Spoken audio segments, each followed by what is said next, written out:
Good morning children. Welcome back to our E-class. Today we are going to do part 2, chapter 1. Okay, you know how Europeans have arrived in India, for what purpose they have come to India. So in first video I have explained about Christopher Columbus, then Vasco da Gama, and how the Portugal came into end. Why the rulers who were ruling in India, especially the Portuguese, what was the problem they faced because they were not behaving properly with the Indians. So Shah Jahan at that time, the emperor of Delhi, he destroyed the ships and the forts of Portuguese rule. And like this, the Portuguese rule came to an end in India. Now today we are going to learn more about the Dutch people, British and the French, how they came to India. So let's get started. Now the Dutch, after 100 years of the arrival of Portuguese at the end of the 16th century, children, Dutch of Holland, now the Netherlands, came to India for trading. Initially established forts at Pulicat and Madras, now it's known as Chennai. They also established trading center at Agra in the year 1663. Meanwhile, the British also arrived in India. Dutch could not withstand the competition against the British. So after Portuguese, children, the Dutch people, they came to India for trading. At the starting period, they established their forts and the trading center at Madras and Pulicat. Now it's known as Chennai. Isn't it, children? Now, so what happened? As they were doing the trading business with India, at the same time in 1663, the British people also entered India for a trading. So what happened here? The Dutch people, they were not so strong. So they couldn't stand with the British people. They were more powerful children. Okay, now let's understand British interest in India. How they came to India and what was their purpose to trade with India.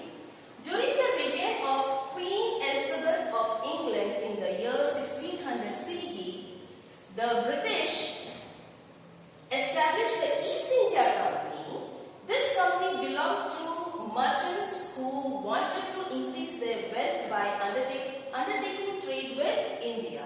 So in 1600 CE, the British, they established a company named as East India Company, and their main purpose was to increase the wealth of the rich merchant. Okay, they just want to increase their wealth. They were not helping the people of India, but they just want to become rich by trading with our country. Like that, the first British ship arrived in India at the port of Surat in the year 1608 CE. Captain W. Hawkins, the captain of the ship, was the first British to set foot in India. He met Jahangir but did not get his permission to trade. Thereafter, Sir Thomas Roe arrived in India, who acquired the permission to establish a trading center in Surat. Later, Delhi went into the hands of Shah Jahan. Shah Jahan gave permission to British to carry out trade in Bengal. So children, slowly these British people, they came to India and they took the permission from first Jahangir, but Jahangir didn't give the permission to trade with India. Later, Shah Jahan, he became the emperor at Delhi, and from there the British people, they got the permission to trade with India. So the first person who came to India and who set the foot in India was Captain W. Hawkins. Okay, Captain W. Hawkins, he was the first British to set foot in India, children. Later, Sir Thomas Roe, he also arrived to India to acquire the permission from Shah Jahan. And like that, that was the first success the British people got from the Indian Mughal emperors. Now, after British, the French established the French East India Company in the year 1664 CE. They established factories in Surat, Machilipatnam and Puducherry, now known as Pondicherry. Head of the French company was Joseph Francois Duplessis, who had the desire to expand the European rule in India.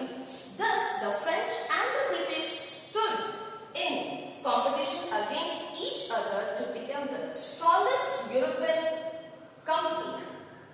There were innumerable disputes and battles, and finally the British emerged as the winners. However, the French retained their control over the trading centers of Pondicherry, Mahe and Chandranagar. So children, what happened? The French people also very strong. They had a tough competition between the British people and the French people.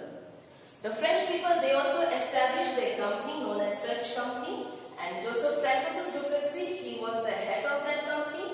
They wanted to expand their trade with the European countries with the help of the Indian goods. Now children, what happened here? The French, they retained their control over the centers of Puducherry, Mahi and Chandranagar. Means वो लोग वहीं पे अटके रहे और अपना business को expand करते रहे. बहुत जोर की कंपटीशन थी. फ्रेंच पीपल वो भी स्ट्रांग थे, ब्रिटिश लोग भी बहुत स्ट्रांग थे. इन दोनों के बीच में हमेशा टक्कर होती थी, लड़ाई भी होती थी, पर वो लोग अपना ट्रेड करते रहे. ना British trade in Bengal.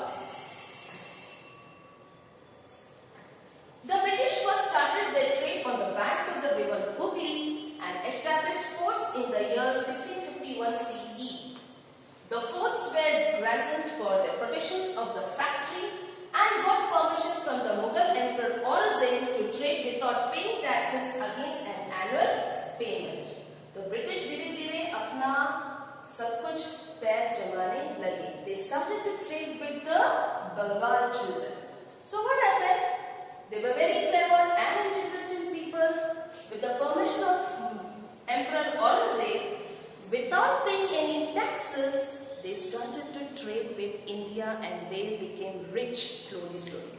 And what happened here? They started to expand their business and they started to build up many factories also for their interests, for their wealth and their richness. So children, you can just see that ships of the British and their forts, how they came to India.